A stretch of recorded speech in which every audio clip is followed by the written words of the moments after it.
이 시간에 우리 하나님의 말씀을 함께 봅니다. 열왕기상 11장 11절을 보겠습니다.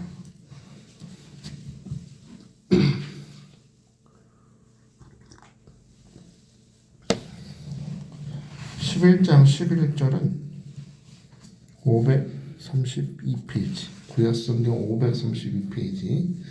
오늘 또 화면이 안 되기 때문에 우리 성경을 다 펴주시기 바랍니다. 532페이지 11장 11절 한 절입니다. 찾았으면 아멘 합시다. 오늘 우리에게 주시는 말씀이라서 하고 함께 봅니다. 시작. 여호와께서 솔로몬에게 말씀하시되 내게 이러한 일이 있었고 또 내가 내 언약과 내게 명령한 법도를 지키지 아니었으니 내가 반드시 나라를 내게서 빼앗아 너의 신하에게 주리라. 아멘. 할렐루야. 오늘도 이 새벽에 나오신 성도 여러분을 주여 축복합니다. 그리고 이 말씀을 통해 주님께서 여러분을 위로하시고 여러분에게 새 힘을 주시고 오늘 여러분 잘못 가고 있었다면 돌이키게 하는 지팡이와 막대기 같은 말씀이 되게 하실 줄 믿습니다. 우리 어제 기초에 대해서 살펴봤죠. 기초를 벗어난 솔로몬이었습니다. 기초를 벗어난 솔로몬. 그 마음에 하나님 두기를 싫어한 솔로몬에게 오늘 본문에서 보면 하나님은 이제 직접 말씀하시기 시작합니다. 직접 말씀하셔요. 오늘 본문 보니까 11절 보니까 주님 말씀하세요. 너가 이런 일이 있었고 라고 하세요. 이런 일이 있었고. 여러분 이 말씀 속에서 여러분 하나님이 얼마나 솔로몬의 삶을 오랫동안 지켜보셨는지를 느끼셔야 됩니다. 이런 일이 있었고 하시는 거 보면 지금까지 솔로몬의 삶은 내가 너를 지켜보고 있었다 합니다. 솔로몬의 삶을 잘 지켜보시니까 그의 마음을 보니까 겉모습이 아니라 왕관을 쓰고 모든 사람들이 고개를 숙이고 존경하지 않는 솔로몬의 그런 겉모습이 아니라 그 상하에 금을 씌워서 6단 왕좌를 만들었던 그런 솔로몬의 모습이 아니라 내면을 보신 것이죠. 언제나 우리 주님은 관심이 내면입니다.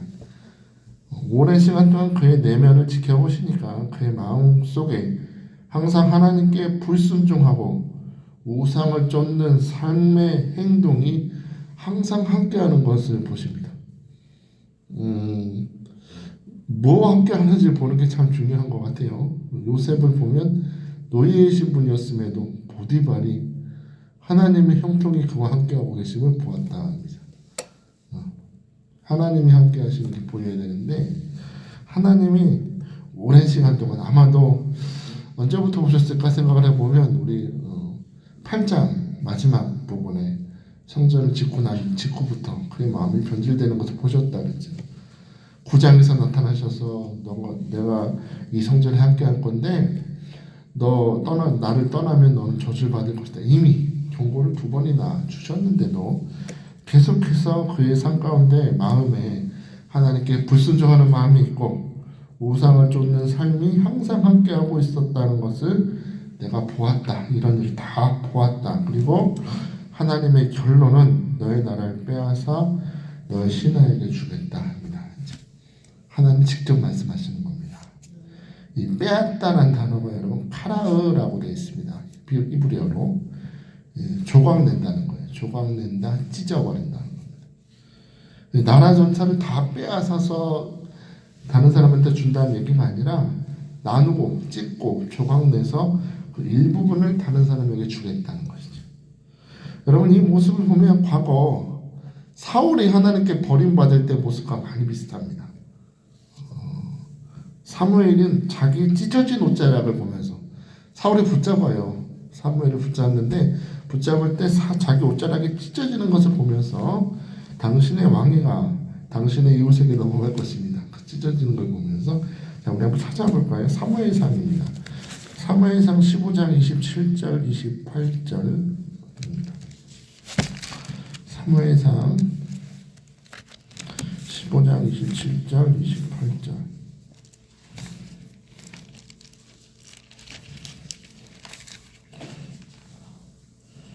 433페이지 시작. 사무엘이 가려고 돌아설 때 사울이 그의 겉옷자락을 붙잡으며 찢어진지라. 사무엘이 그에게 이르되 여호와께서 오늘 이스라엘 나라를 왕에게서 떼어 왕보다 나은 왕의 이웃에게 주셨나이다. 아멘. 여기서 옷자락을 붙잡으며 찢어진지라 할 때도 카라입니다. 똑같습니다. 아마도 솔로몬은 이 사건을 익히도록 알고 있었을 것입니다. 하나님 앞에 불순종하고 부득이하게 자기 마음대로 번제를 지내는 사울왕. 하나님이 진멸하라 하셨는데 진멸하지 않고 살찐 양과 소를 살려두고 아말렉 왕까지 살려두는 이 사울이 버림받고 무너지는 것을 누구보다 잘 알았을 거예요. 아버지한테 들었겠죠. 너의 조상 왕 사울 왕이 이렇게 무너졌다. 그 왕의 그 위를 빼앗아 나에게 주셨다는 걸 들었을 것입니다. 그러나 여러분 이걸 잘 들어야겠죠. 아무리 자식놈이 잘못해도 우리 부모분들은 다 공감하실 거예요. 부모가 화가 나서 이놈 새끼 나가. 필요 없어. 꼴보기 싫어. 나가.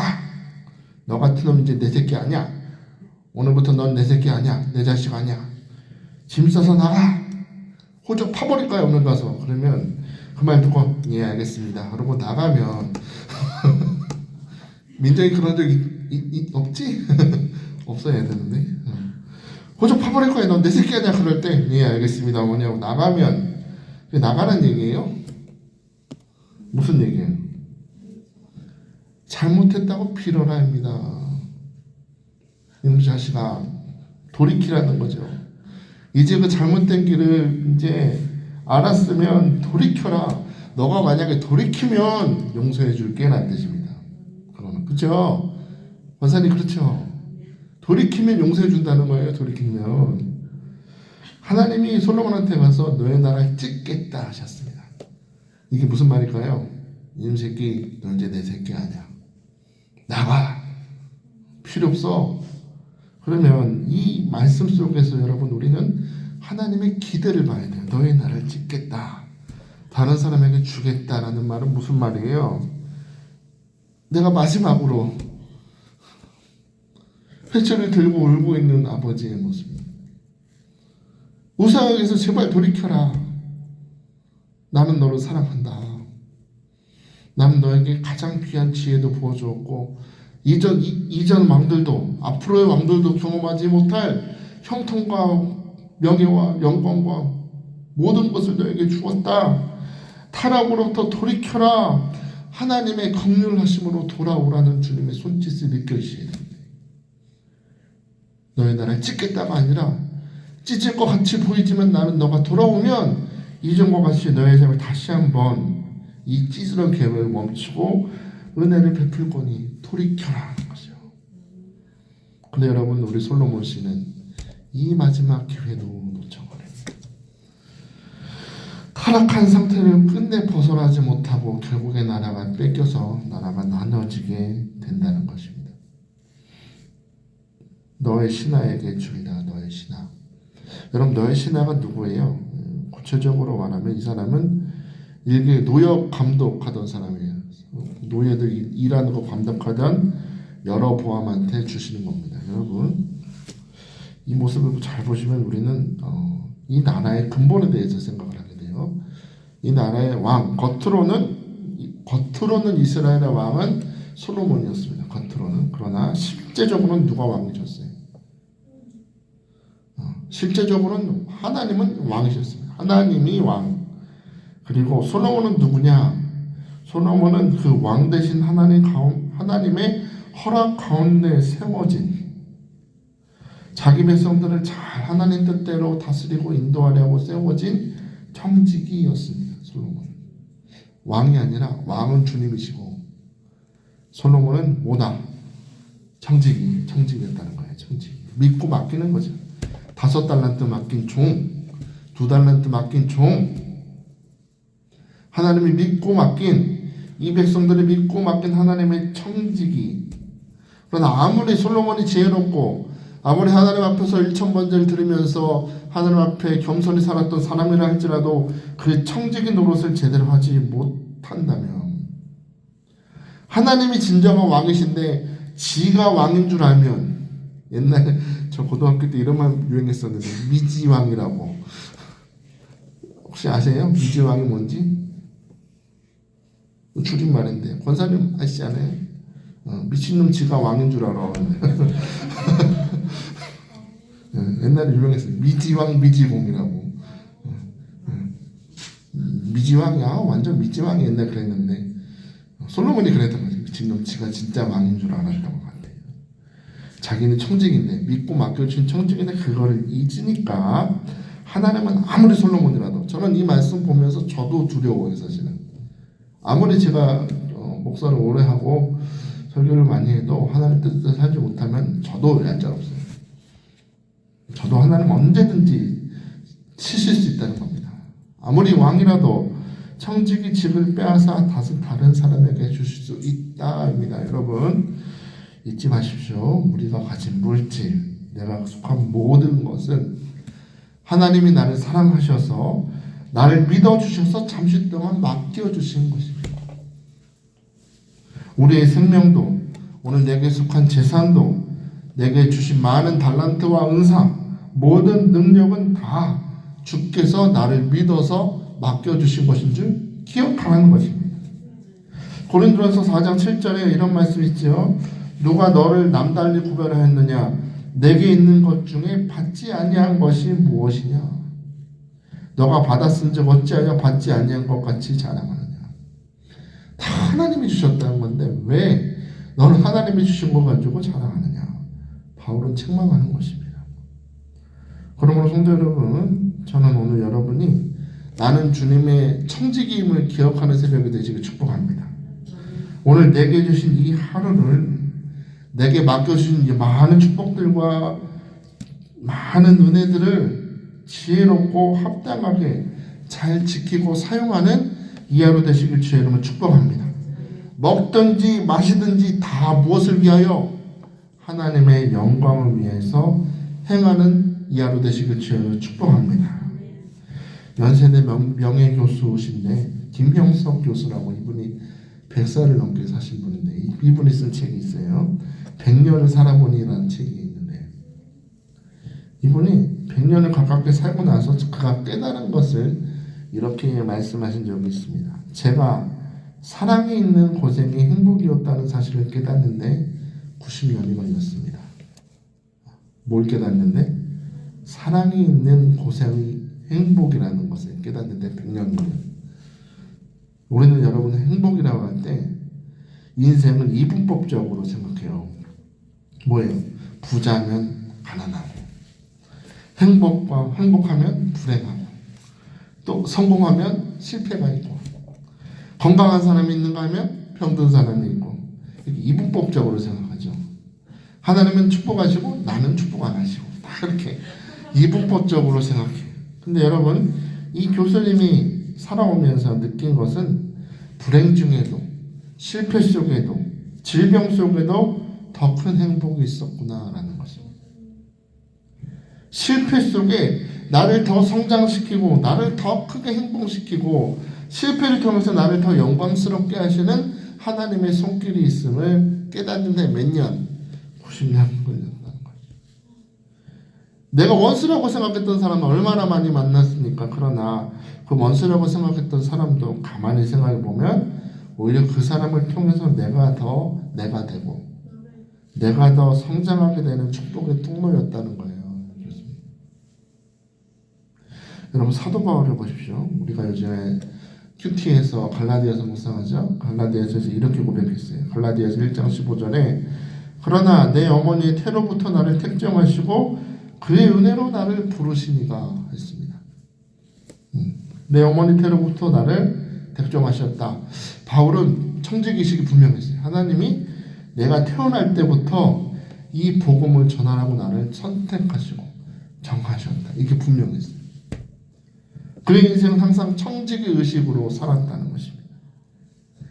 나를 하나님께서 태초부터 어머니 태속으로부터 예수 그리스도의 복음을 전하라고 나를 정하셨으니 이것을 맡겨주셨으니 나는 이 확실한 목적 의식을 가지고 사명 의식을 가지고 어떤 상황과 고난을 만나도 충성하고 순종하는 삶을 살겠다라고 고백하고 있는 것입니다.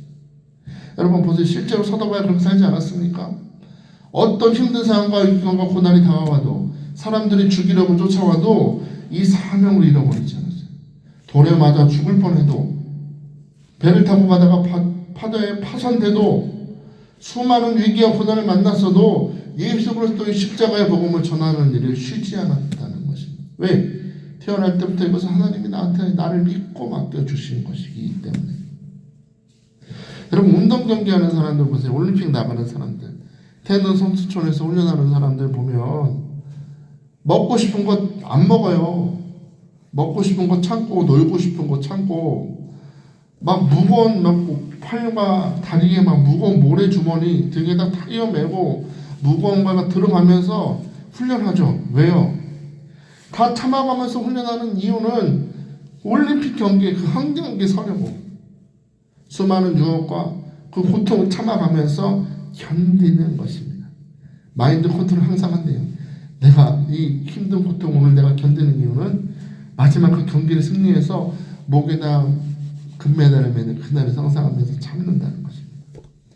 여러분 청지기는 무엇입니까?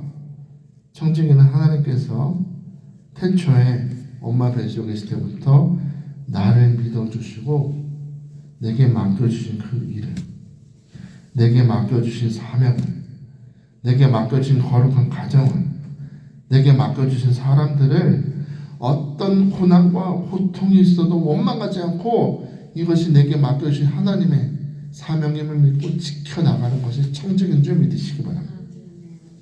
좀 힘들어도 오늘 나는 나를 위해 예비하신 면류관을 향해서 한 걸음 한 걸음씩 나아가고 있음을 믿으시고, 여러분 바람 따라 흔들리는 감대받는 믿음이 아니라 하나님을 믿는 믿음으로 오늘 내게 주어진 환경을 다스릴 수 있기를 주님으로 축복합니다. 믿음으로 다스려야 돼요. 고난이 다가와도 시험이 다가와도 눈물이 나고 화가 나고 하나님이 내 눈에 보이지 않아도 나는 청지기임을 기억하시고 오늘 충성되게 내게 주신 사명을 감당하는 여러분 되시길 주님으로 축복합니다. 일본의 신학자고 유명한 저술가인 우찌무라 간조 목사님이 인생을 마무리하면서 마지막으로 쓴 글이 있대요. 이런 글이 있습니다. 반드시 큰 저술을 할 필요가 없다. 내가 본 진리를 간단하게 쓰면 된다.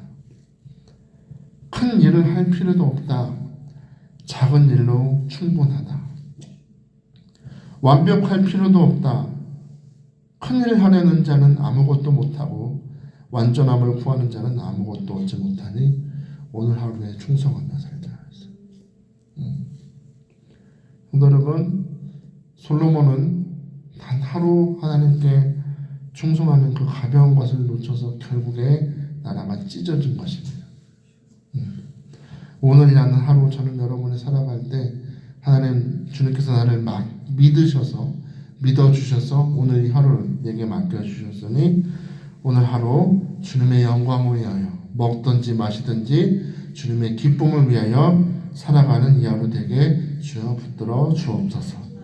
하나님께서 결국 오늘 말씀처럼 내 모든 것을 지켜보실 때 참 잘 살았구나, 네가 충성했구나 칭찬받는 우리 모두가 되게 붙들어 주옵소서. 이 새벽 구할 수 있는 여러분 되시길 주님으로 축복합니다. 자, 이 시간에 우리 함께 기도합시다. 책망하는 말씀 속에서 우리 주님의 마음을 발견하지 않고 있습니다. 너희 나라에 찢어서 다른 사람에게 줄 거다 했을 때 솔로몬이 만약에 회개했다면 그의 결말은 아마 이렇게 비참하지 않았을 것입니다. 참 이 11장을 보면서 슬퍼요. 어떻게 이렇게 지혜의 왕이 이렇게 무너질 수가 있는가를 보면 너무 슬프지만 여러분 이 모습을 통해서 우리도 돌아봐야 돼요. 내가 하나님의 뜻대로 잘 살고 있는가 돌아보시고, 하나님 오늘 주님께서 나를 믿고 이 하루 주셨으니 내게 재능을 주시고 달란트를 주시고 가정을 주시고 직분을 주셨으니 오늘 나를 믿어주시는 그 주님 앞에서 어떤 환경과 상황에도 흔들리지 아니하고 믿음으로 상황을 다스리고 하나님 앞에서 믿음으로 충성하는 이 하루 되게 주여 붙들어 주옵소서. 자, 우리 두 손을 겸손히 드시고 오늘 말씀 생각하면서 우리 주의 간절히 부르며 부르짖기 합니다.